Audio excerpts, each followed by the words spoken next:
Ok, miren, ahí en pantalla tienen lo que es un inversor de lo que se le llama la familia TTL, que fueron las primeras familias lógicas que se desarrollaron para,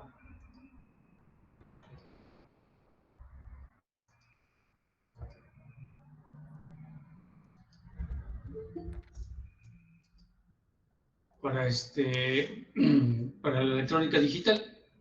Entonces ahí está un inversor TTL. Lo que significa TTL es transistor logic, o sea, lógica de transistores. En este caso está dado para puros transistores BJT, o sea, de unión bipolar. ¿Sí? De acuerdo, que la unión bipolar consta de 3 cristales, NPN, en el caso de los 4 transistores que están ahí, Q1, Q2, Q3 y Q4. Ok. Este es un inversor, eso quiere decir que a la entrada, en la entrada E, que está en el emisor de Q1, ahí es donde yo puedo meter el 1 o un 1 o un 0, o meto voltaje o pongo tierra, y a la salida me va a salir el inverso, o sea, el contrario de eso, o sea, la negatividad, o sea, el negativo de esa lógica de entrada. Y se le llama, en este caso, este circuito, acoplado por emisor, porque el que hace la función de acoplamiento es el emisor de Q1. ¿Sí? Entonces, miren, el principio de funcionamiento es simple. Veamos, tienen que ver los transistores que están ahí como interruptores. Esto es, están trabajando en 2 regiones, en corte o en saturación. Acuérdense que la región de corte es que no hay corriente en el transistor está sin conducir. Entonces eso quiere decir que no hay corriente en su colector, está abierto, no hay nada ahí.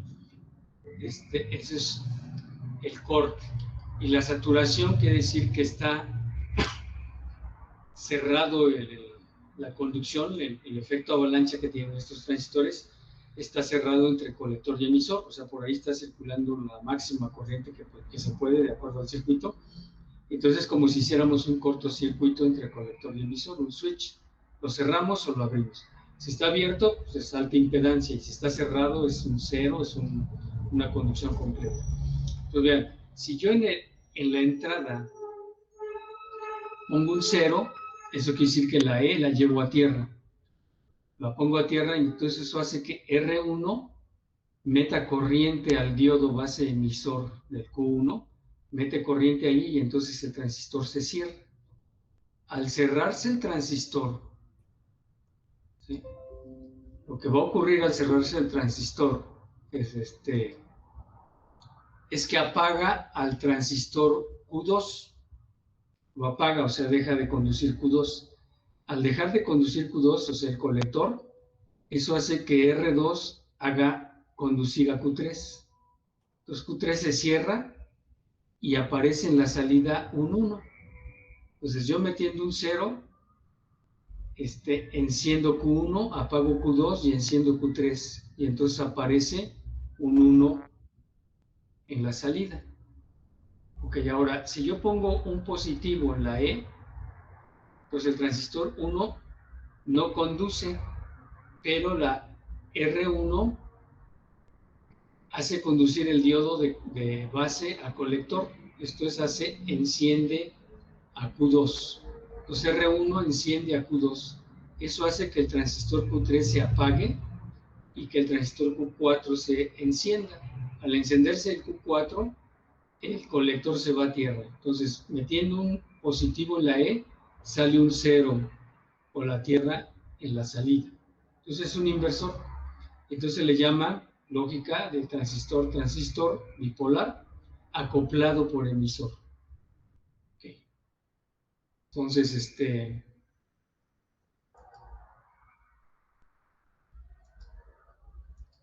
ahora vamos a compartir ya el documento de la clase.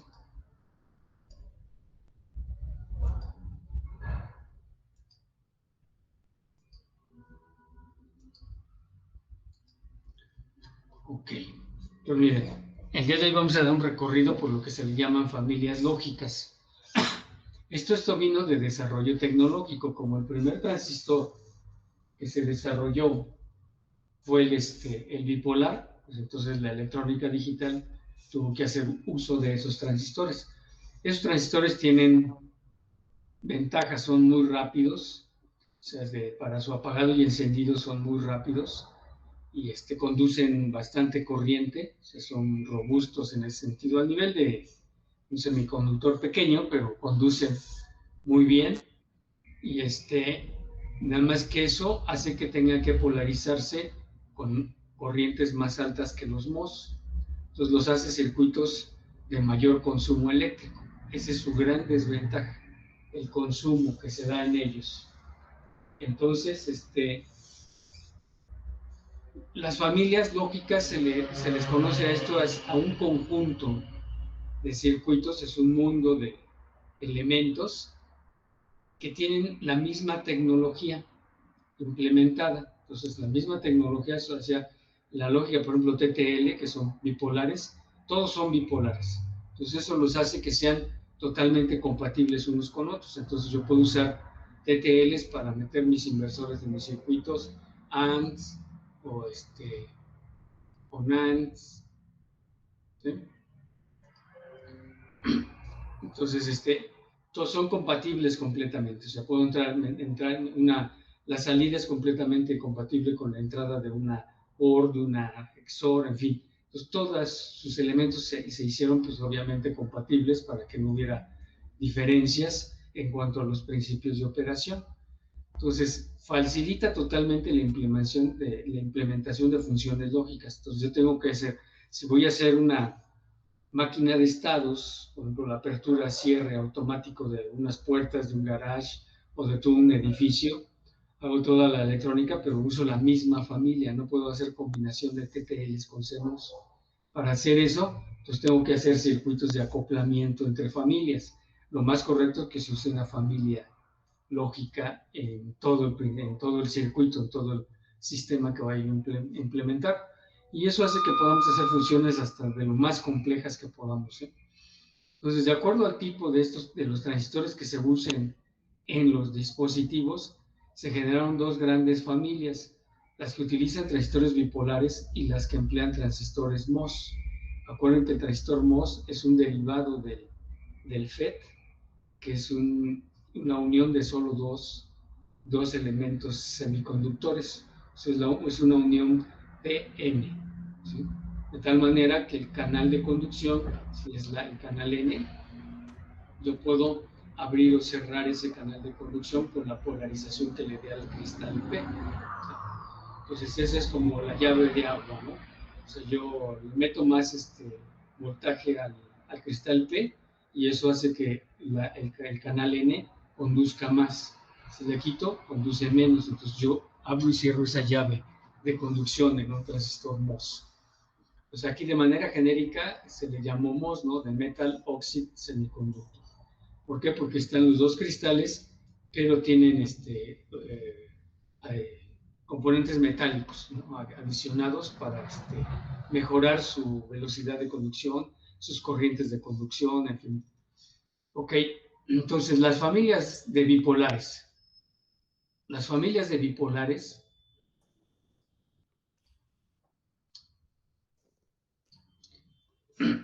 se fueron desarrollándose. La primera que nació fue la SL, que es la lógica acoplada por emisor, que fue el ejemplo que les puse del inversor. Ese está ahí. Y sin embargo, se dan cuenta que se requería de mayor complejidad los circuitos y dijeron, no, pues no se puede nada más que eso, vamos a tener que meterle circuitos listos, polarizados, para que su velocidad de respuesta todavía sea más rápida. Entonces se hicieron redes de polarización de los transistores del componente, ya sea una AND, NAND, NOR o lo que fuera, y entonces se metieron resistores, ¿sí?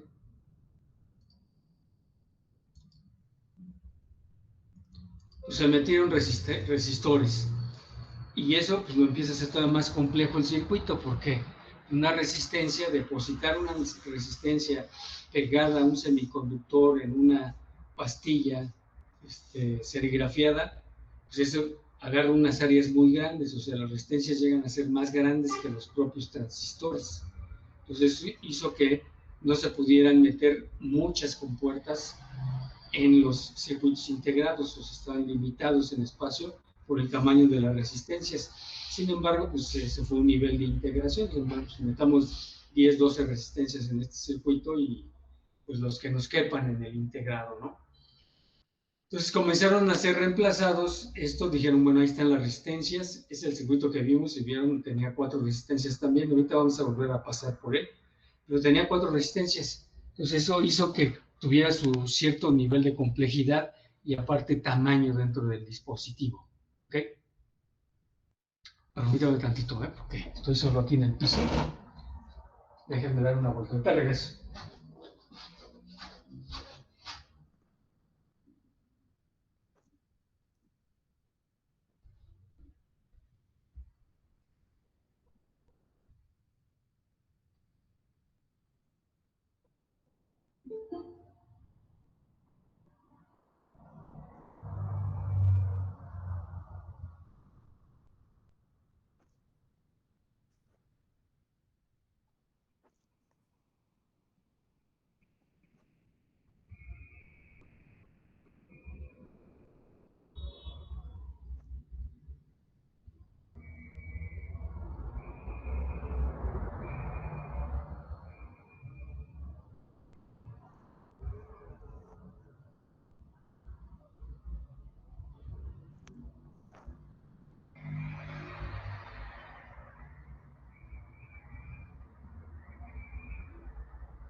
Listo, entonces la segunda familia desarrollada de TTLs se le llamó RTL, de Resistor Transistor Logic, y como toda, tenía sus cualidades, sus defectos, y el problema de este era el nivel de integración, o sea, no se podían depositar muchos componentes en el integrado. Entonces se decide cambiar los resistores por diodos, sí, que los diodos manejados en cierto nivel de corriente, en realidad todos los elementos presentan una resistencia. Entonces aquí es lo que ya le llamamos en electrónica, dispositivos electrónicos 1 o en sí, electrónica, electrónica discreta y integrada, electrónica analógica discreta e integrada.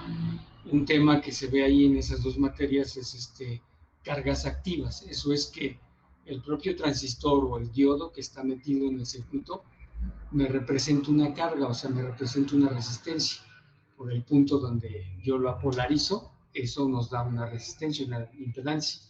Entonces, es lo que aquí se utilizó, entonces ya se polarizan estos circuitos de tal manera que los diodos presenten una impedancia de diodo, una resistencia de diodo, y eso polarice los circuitos, o sea, es sustituir las resistencias por diodos. Entonces, a esto se le llamó lógica de transistores y diodos. Entonces, todo eso es unión de semiconductores. Finalmente se buscó, porque estaban todos dados a los transistores NPN en las 3 familias anteriores, pero se buscó entonces meter por velocidad de respuesta y simplificación de circuito y todavía miniaturización de los circuitos, meter transistores complementarios. Acuérdense que un transistor complementario es un par NPN con su PNP, ¿sí? Entonces se complementan unos con otros, o sea, unos se polarizan con corrientes positivas y otros con corrientes negativas o de salida en base. Entonces eso ya se le llamó la familia transistor logic. Entonces la familia transistor logic no tiene resistencias, lo que tiene es 3 tipos de componentes: transistores NPN, transistores PNP y diodos. Entonces esa familia fue la que se hizo más fuerte, más poderosa, y se popularizó enormemente y rápidamente. Todo esto es la familia 54 y la familia 74 de TTLs. Entonces, ahí está toda la familia y son ejemplos de lo que es dos ejemplos aquí. El que veíamos hace un ratito, que es el inversor acoplado por emisor, y luego una compuerta NAND. Pones que la tabla de verdad de una compuerta NAND, cualquier 0 a la salida nos da un 1. Entonces, ¿cómo se hizo? Si ven, el circuito es muy similar al inversor, nada más que el transistor Q1 tiene 2 emisores. O sea, se agregó un cristal N más en el emisor, para que yo pudiera ahí tener 2 oportunidades de polarización. Entonces, cualquiera, en la entrada 1 o la entrada 2 se va a un 0, nos va a dar un 1. Esa es la tabla de verdad de la NAND. Y solo cuando los dos son 1, la salida es 0. ¿Sí? Cualquier 0 nos da un 1. Entonces, es de la tablita de verdad. Entonces, ahí están, aunque aquí ya por razones de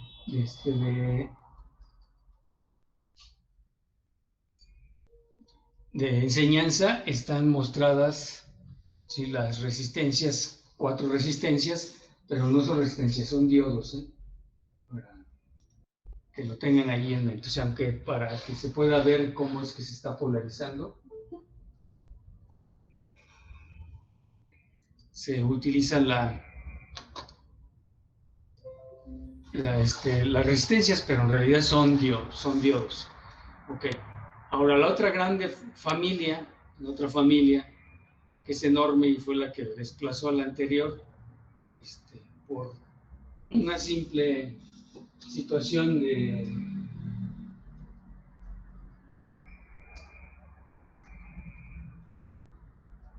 un simple elemento hizo que una simple ventaja hizo que esta se hiciera más popular que la anterior. Eso es que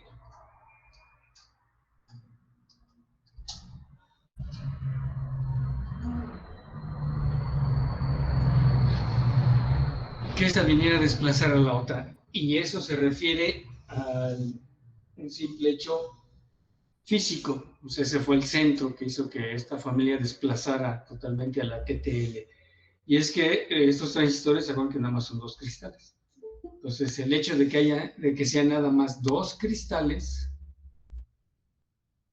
pues los hace más chiquititos ahí en el semiconductor, o sea, en la pastilla de depositado de los semiconductores, pues es un área mucho más chiquitita, ¿sí?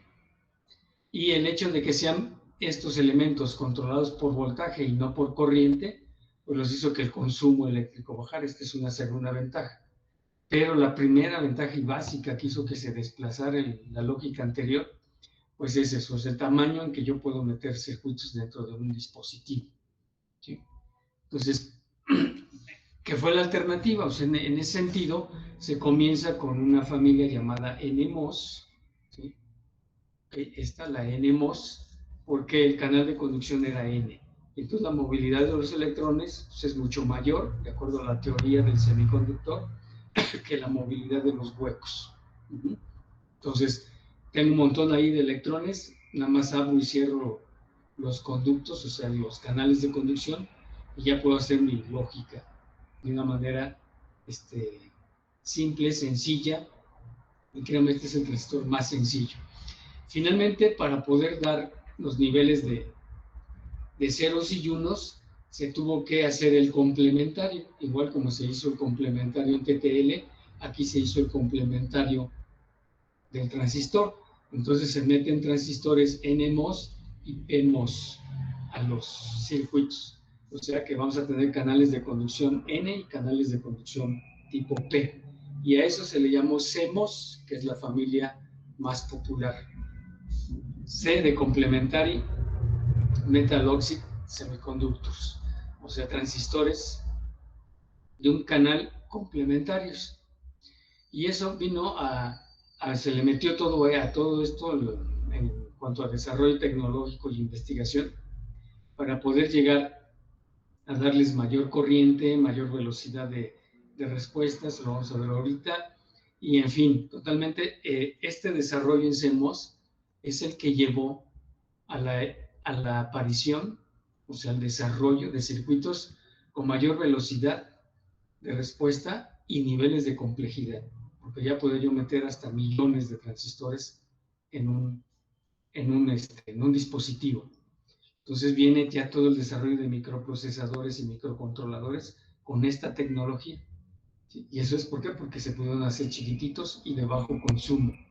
¿Sí? Si yo quisiera hacer TTLs de ese nivel, pues las pastillas son mucho más grandes y la potencia de consumo es mucho mayor.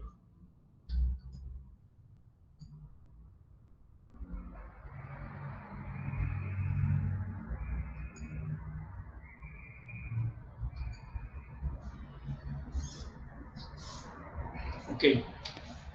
Entonces, con esta tecnología surgen y se desarrollan los dispositivos de lógica programable en campo. O sea, nosotros vamos a ver que finalmente la electrónica fue dándose a que finalmente nosotros podamos hacer programas y programar funciones y programar circuitos para que hagan lo que nosotros querramos. A eso se refiere, por ejemplo, los microcontroladores o las GAL o los PLDs, en fin, que uno ya los puede programar para que hagan ciertas funciones. Eso en su momento lo vamos a ver ahí. ¿Okay? Aquí está dos circuitos que nos dan una idea de cómo está la tecnología CMOS de Complementary MOS Oxide Semiconductor. Entonces, estos de acá son inversores, ¿sí? Son dos esquemas de inversión. El transistor que está arriba, el MOS de arriba, es de canal P y el MOS de abajo es de canal N. Entonces, ustedes lo observan con simplemente dos transistores, yo hago totalmente la inversión. ¿Cómo los vemos? Igualito que los bipolares. Si yo meto un voltaje en la base, dependiendo del canal, el transistor conduce o no, o sea, se cierra como un switch o no. En este caso, si yo meto un positivo en E, en el primer inversor, el que no conduce es el de arriba, ¿sí? Y entonces en la S, el que conduce es el de abajo y aquí aparece un 0. Entonces meto un 1 y aparece un 0. Y si meto un 0, ¿sí? Entonces el que conduce es el de arriba. Al conducir, se cierra el canal y sale ese 1. Entonces pongo un 0, sale un 1. Pongo un 1, sale un 0. Es igualito el siguiente circuito. La bolita en el gate significa que es canal P. Entonces yo meto un 1, conduce el transistor de abajo y sale un 0. Si meto un 0, conduce el de arriba y sale un 1. Pues ahí lo estoy invirtiendo. En el caso de los siguientes dos circuitos, el circuito A y el B, el circuito A es una NAND, o sea que yo aquí, con cualquier 0 que meta en E1 o E2, me sale un 1 aquí. Y es obvio, ¿no? Se mete un 0 aquí en E1, conduce el transistor de arriba y sale ese, un 1. Igual del otro lado. Y solo cuando los dos son 1, entonces conducen los dos transistores de aquí abajo y sale un 0. Es una NAND. Y la NOR es muy similar, ¿no? El circuito. Y si ven, en estos circuitos no hay resistores. Llega a haber diodos, pero la gran mayoría son puros transistores MOS. Entonces, el área del chip de esta NOR, nada que ver, o de esta, nada que ver con el de la otra, que tiene los 4 transistores, pero además tiene 4 resistencias y un diodo. O sea, tiene 9 elementos, y aquí nada más tenemos 4. Pues eso es la gran ventaja de los circuitos MOS, su tamaño físico. Entonces ya tenemos del orden de los de las micras en el depositado. ¿Ok? Bueno, el siguiente. Para el siguiente, entonces, estamos hablando de familias lógicas que indica un conjunto de elementos que tienen cualidades comunes para hacerse compatibles unos con los otros y entonces construir los circuitos con una familia completamente. Ok, aquí vienen los parámetros que definen esas familias y son las especificaciones generales de la familia. ¿Sí? Entonces estamos hablando de cómo se van a comportar. Para eso es importante que veamos cómo están aquí a nivel de bloque, cómo es que los elementos de entrada y salida se comportan. Entonces a la entrada yo puedo tener un nivel alto o un nivel bajo y eso va a provocar corriente de entrada o corriente de salida. Aunque es una entrada, va a haber corriente de salida en ese punto, ¿no? Igual, si es la salida del integrado, si está en un alto, va a entregar corriente. Y si está en un bajo, va a absorber corriente. Entonces, es lo importantísimo que lo tengan en cuenta. Los circuitos, finalmente, por el estado lógico, van a estar consumiendo una corriente, ya sea de salida o de entrada, pero ambos y en ambas partes, entradas o salidas. Si están en un estado lógico, eso los pone a conducir cierto nivel de corriente. Y eso es a lo que se refiere estos elementos genéricos. Lo primero es los niveles que debe de tener el circuito para que se puedan detectar esos niveles. O sea, ¿qué voltaje debo tener a la entrada para que yo determine que es un 1? ¿Y qué voltaje debo de tener hacia abajo para que yo determine que es un 0? Y a eso se les llamó VIL y VIH. ¿Sí? O sea, entonces, VIL es el voltaje mínimo, ¿sí?, para que sea detectado como 0. O sea, ese voltaje, abajo de ese voltaje, todo es 0. Arriba de ese, puedo tener un estado alto. Y el VIH es ese otro estado, ¿no? Entonces son diferentes, es un gap, ¿sí? Abajo de VIL será 0 y arriba de VIH será un 1. Si el voltaje cae en medio de los dos, hay un grado de incertidumbre. Entonces uno debe de asegurarse, de acuerdo a la lógica que está conectando, que la demanda de corrientes no me cambie esos niveles VIL y VIH, porque entonces la lógica se pierde. Cuando quiero recibir un 0, resulta que está saliendo un 1. Entonces, son elementos de polarización mínimos y máximos para que puedan ser detectados como elementos 0 o 1 de entrada. Y el circuito va a responder. Entonces, el circuito debe responder entregando un B0L, para decir es un 0, o entregando un B0H. Entonces, esos dos elementos también son dos umbrales.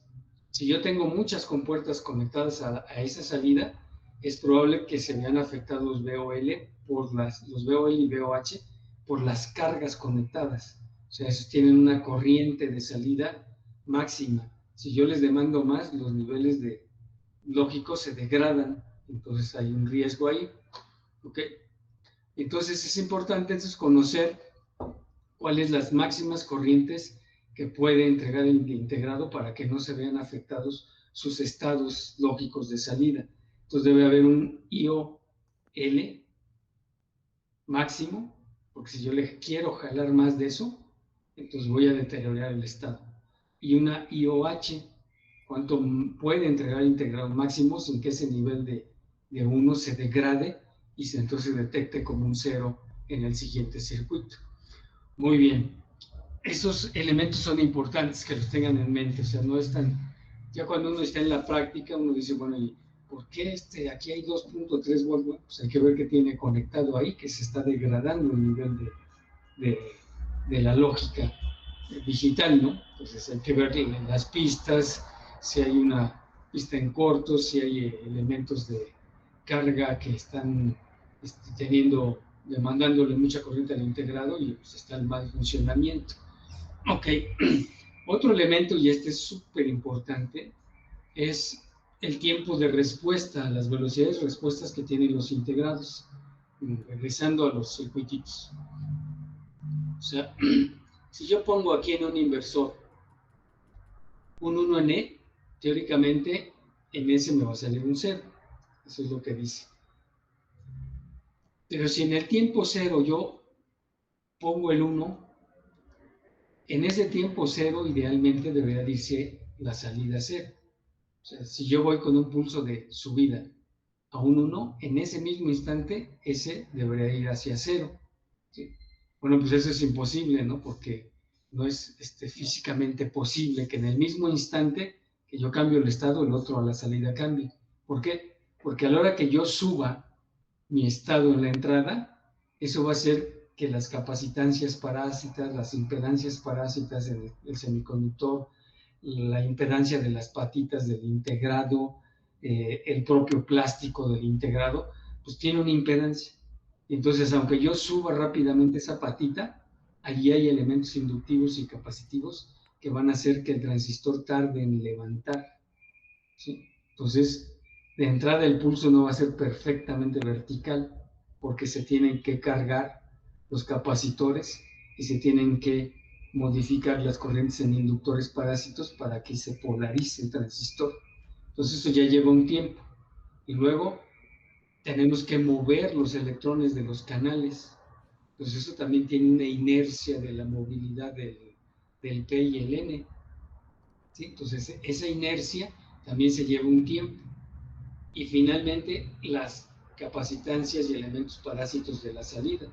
Entonces hay tres elementos que influyen en cuanto yo quiero pasar de un estado a otro.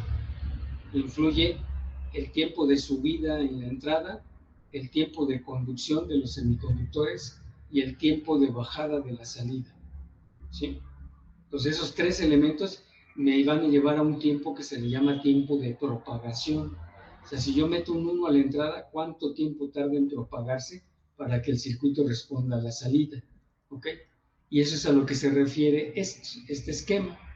¿Ok? Si yo en la entrada meto un 1, en la salida, ¿cuánto va a tardar para que realmente responda irse a 0? Este es el caso de un inversor. ¿Sí? Entonces, este tiempo que es el tiempo de delay, de retraso. Entonces yo meto una señal para que se propague, pues va a haber un retraso, obligadamente. Se trata de que este tiempo sea lo más corto posible para que los circuitos respondan pues, a una velocidad razonable. Actualmente ya están muy mejorados estos, y hay mucha experiencia en esto, pero llega a ser crítico en algunos de los circuitos este tiempo de propagación, porque pues eso nos va a dar las velocidades de respuesta del procesamiento. Entonces, si yo quiero hacer procesamiento de imagen o de video, pues estos tiempos tienen que ser muy cortos para que se puedan ir viendo los frames, o sea, las pantallas de video, ¿no? En esa propagación. Ok, muy bien, miren. Entonces, regresemos un poquito. Entonces, estamos hablando de familias y de las dos grandes familias, la TTL y la CMOS. Y los elementos que dentro de ella tienen que tomarse en cuenta, o sea, sus corrientes, sus voltajes, para decir, esta es mi familia y así tiene que trabajar con la familia y los tiempos de propagación. Muy bien. En la TTL apareció en 1962, ¿sí? Y se fue ampliando hasta que en los 80 era de superuso. ¿Sí? Yo hice desarrollos con esta familia, era fascinante. Hicimos un no-break con pura lógica discreta porque todavía los microcontroladores no existían. Y me acuerdo que hicimos un no-break de 2 kBAs, que la tarjeta central era como del tamaño de una hoja tamaño carta, un poquito más chiquita, pero tenía 40 integrados esa cosa.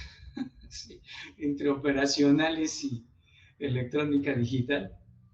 Era impresionante. Y ese circuito impreso ya lo hicimos en AutoCAD.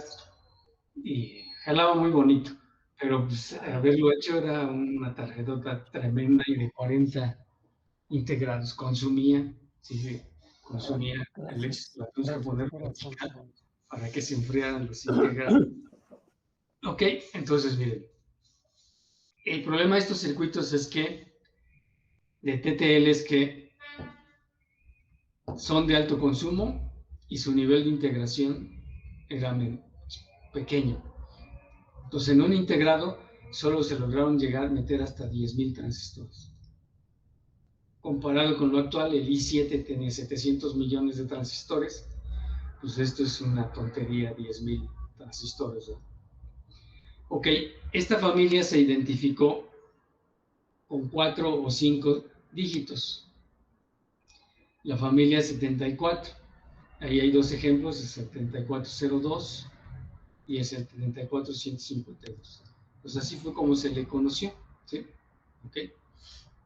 Entonces de ahí se genera también la familia 54, que tiene nada más en lugar de 74 y 54, pero es el grado militar de esos integrados.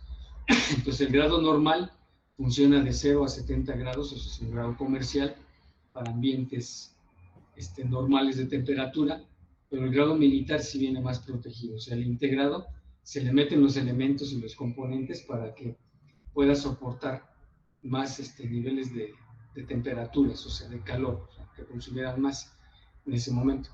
Y están diseñados para 5 volts. Aquí viene todo el estándar de 5 volts que todavía seguimos viviendo con él y que se ha ido bajando a 3.3 y ahora a 1.2 volts. Sí, pero el original pues son 5 volts y sigue ahí la familia y va a seguir yo creo todavía por varios años esos 5 volts. Aquí están dos ejemplos, ¿sí? La NAND que veíamos, y estos tienen una variante, ¿verdad? El primer circuito, esta NAND TTL, tiene una variante a la salida que se le llama colector abierto, ¿verdad? Esto es, en la salida está el colector suelto, de tal manera que si yo hago conducir el Q4, el 0 sí se da completo, perfecto, pero si lo dejo de conducir, simplemente queda volando la pata. Pues ahí obligadamente necesitamos una resistencia que se les llaman resistencias de pull-up, o sea, para jalarlo para arriba. Es lo que significaría pull-up, jálalo para arriba. O sea, cuando lo apago, la R4 jala la polarización hacia arriba y entonces aparece ya un 1. ¿Sí? ¿Esto por qué se hizo? Porque este punto S puede estar compartido con otros integrados. ¿Sí? Y entonces yo lo suelto y queda en alta impedancia, todo este circuito queda en alta impedancia. Entonces ya puedo hacer que los otros circuitos entren a este canal de conducción, a este hilo, y ahí se polaricen o no se vayan a 0, 0, 1 o 1 sin que este afecte. ¿Sí? Para eso se hizo la lógica esta de colector abierto. Y luego todavía hay una modificación más llamada lógica de 3 estados.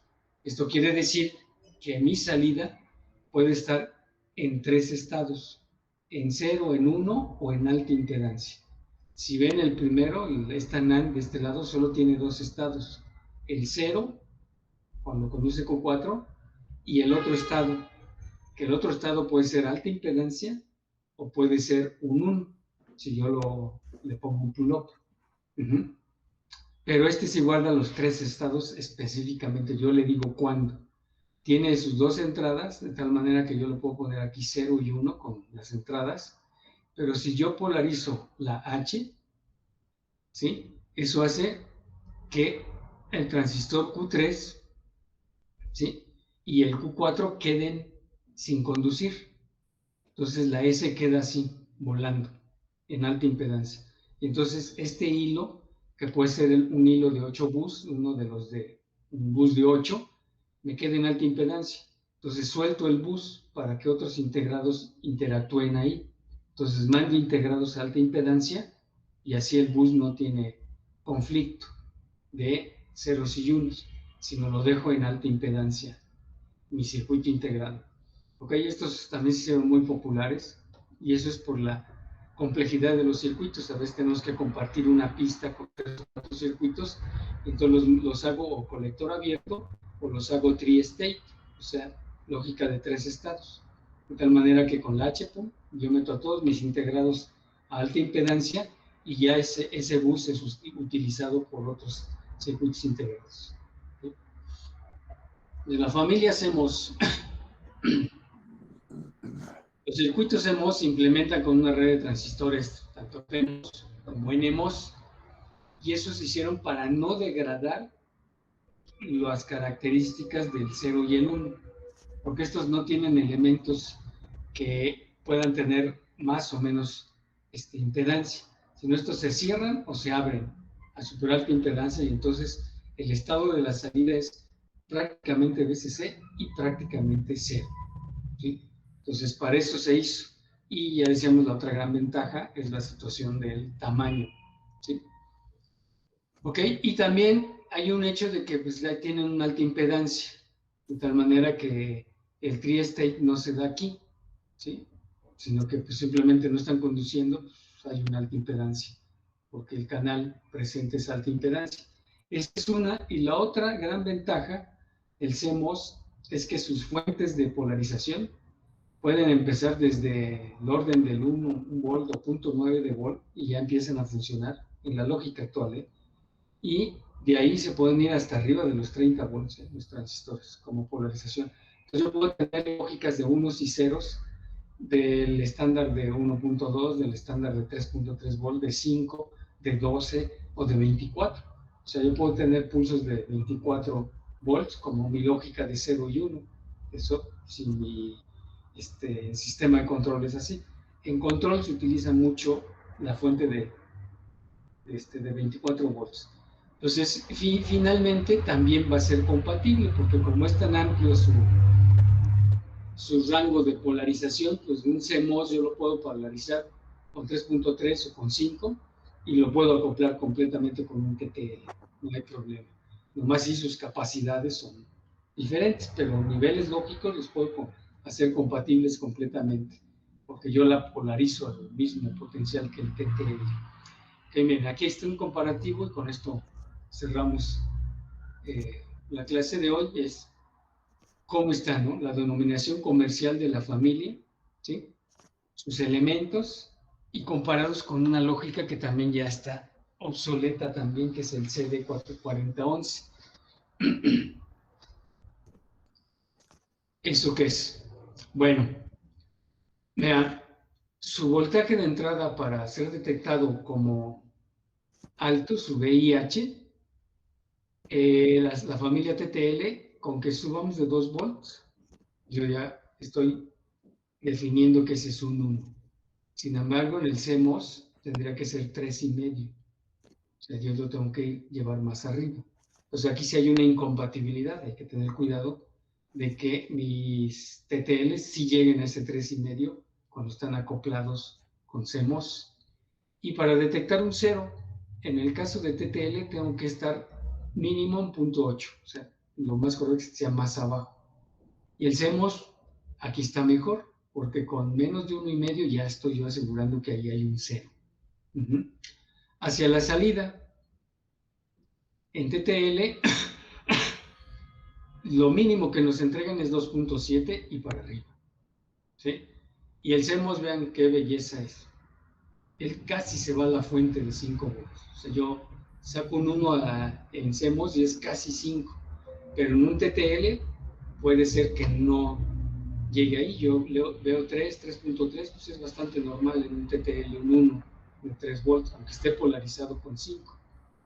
Y el 0 a la salida, TTL, se cierra hasta 0.5, o sea, la unión colector-emisor no se va totalmente a cero, queda en 0.5. Y sin embargo, en CMOS el canal de conducción se hace casi un corto, se va a 50 milivoltios. Pues en ese sentido tiene grandes ventajas el CMOS. Las grandes desventajas del CMOS son las siguientes: las capacidades de corriente, ¿sí? A la entrada, TTL necesita 20 microamperes para que pueda operar. Y CMOS no, nomás lo polarizo con 100 microamperes, digo, 0.1 de microamper, y con eso ya tengo entonces esta es ventaja, pero sus grandes desventajas es lo que entregan. TTL, por ejemplo, en salida alta, entrega hasta 40 a 400 microamperes, ¿sí? Y CMOS entrega un poco más.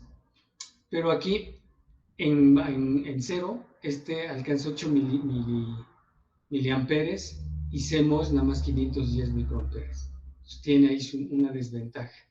Potencia. Una compuerta típica, que es la 00, consume 15 miliwatts, ¿sí? Y CMOS consume solo 1.25 miliwatts. Pues si ven, CMOS tiene muchas más ventajas que TTL. La segunda gran desventaja de CMOS es esto. Vean, los bipolares, en su tiempo de propagación, que yo meto una entrada, ¿cómo responde a la salida? Responde a la salida en 10 nanosegundos. O sea, es súper veloz. Y CMOS no. Si yo meto un 1, la salida para que responda estará hasta 250 nanosegundos retrasado, completamente. Pues ahí está, si ven, ahí están las familias.